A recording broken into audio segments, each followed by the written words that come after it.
So did you live here? My parents lived here. Your parents and we had to, they were stuck in here.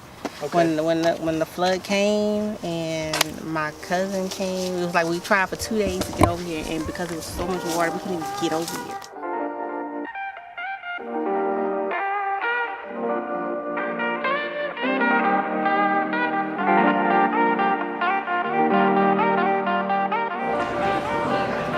We'll get back Monday after.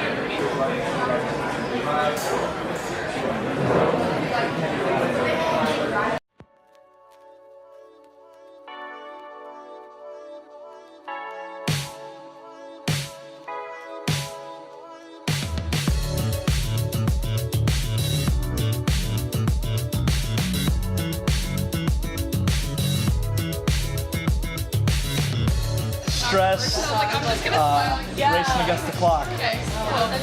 Okay, quick update for you guys.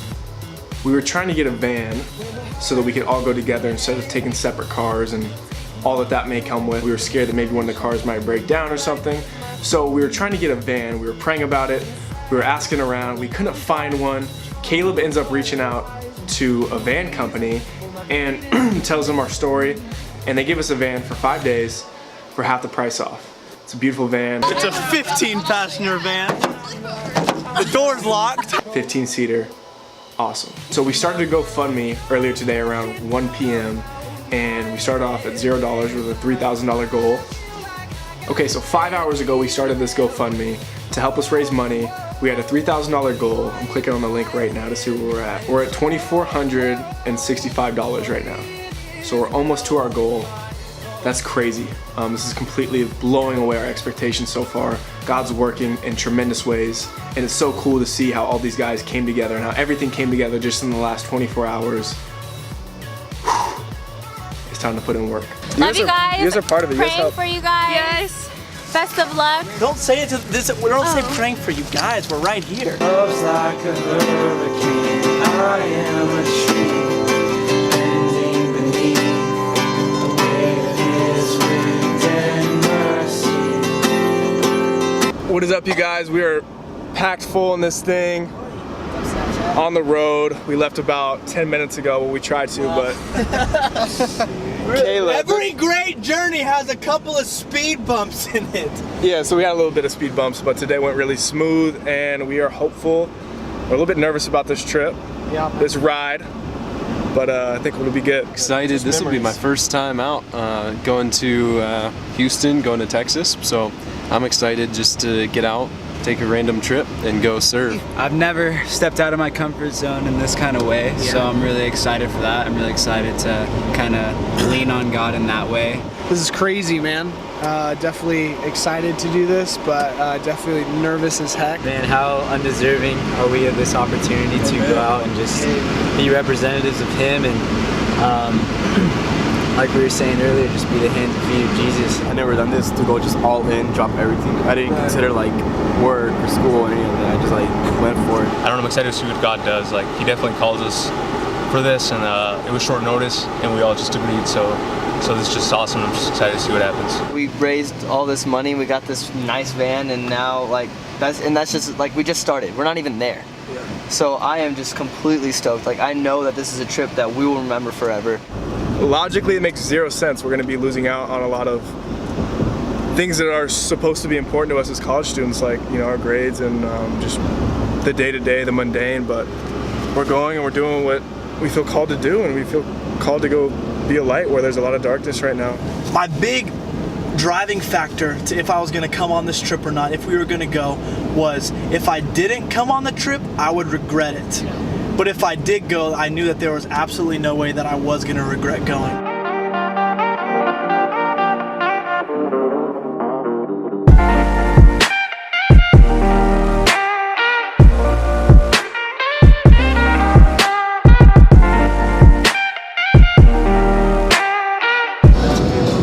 I don't know where we are, but we are in Texas. We are.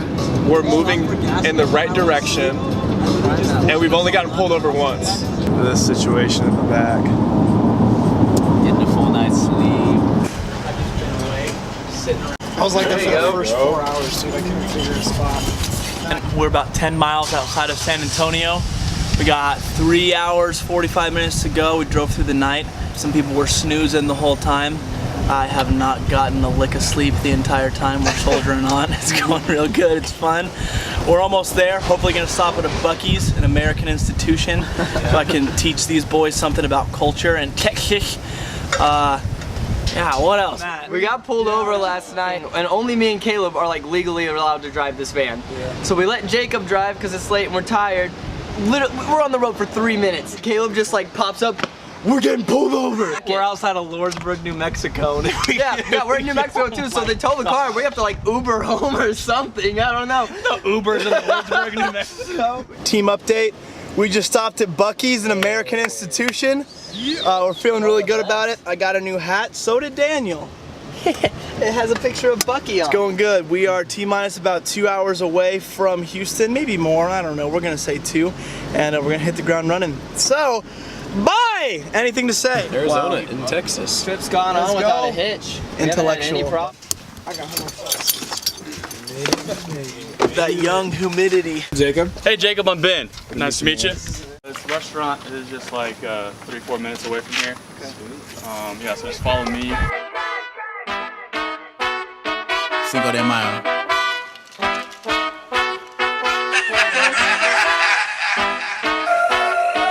Yeah. So I mean, just most everything. So this is all like from the inside, like. Yeah. So the water got into their house. The water got in, and this is just not salvageable. So then, eventually, somebody will come. Somebody will come and get it. That's just crazy. Think about like how many photo albums or things that you can't replace are in there. Today is day 3, the first official day of us doing stuff. It's been, how long has this been in the making? What is it? 2 weeks for me and Jacob, 2-3 days for y'all, and now all that freaking driving. And here we go. About time.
Out here working the whole time. It's almost what a man looks like. Oh man, y'all showing me. I'm like, man, I hope they stop soon. I can't stop till they stop, man. But yeah, I just want to let y'all know that, man, we had a great time being able to see y'all's hearts and just being so positive, and that we came here just out on a whim, trying to just raise some money to get here, and just to let you guys know we have a little bit of money left over from raising here, and as soon as we get back to school, we plan on sending you guys a check, if that's all right, to come help out with the funds. Supernatural peace and comfort, God, and that, man, you just bless these two, God, bless their relationship, God, man, what a beautiful way to meet. All right. Oh, you're fine. What is there to be said? Who do we meet today and work with? What were their names? Tyrone and what? Nikta. Tyrone and Nikta. Yeah. Very unique name. Yeah. We walked up and it was at first it was different just because they didn't really know what to expect and we didn't really know what to expect, and by the end of the day Tyrone was working with us the whole day and we just were able to bond with him and cracking jokes and having fun, and it was so awesome to be able to get to know them, and it was incredible. Yeah, good time. You and Tyrone were having a competition. Nah. These guys are working. It was cool to see the faces, because when you watch it on TV, you watch it on the news, what you think about is, man, that's rough. But when you're actually there in the thick of it, not only seeing their face and hearing their story, but working with them. One thing that's been really cool to experience as we've been down here is to see when tragedy strikes, how it brings people together. You have two choices, and that's either to give up or keep going. And the people just came together here, and there's a spirit of, we're not going to give up, we're going to keep going, we're even going to go about it with a sense of humor. It's just crazy that, you know, we have 9 guys that don't really know each other well at all from the start of the trip, and then just through this, now we definitely do, but through this, like, we just worked hard and like got to encourage one another, and just, I mean, really by the end of the day today, I mean, we were a team. So last day, we done geek ya. Be so glad you cannot smell through the screen right now, because it's mostly Caleb, but it's funky. It's funky, but it's good. It means you worked hard.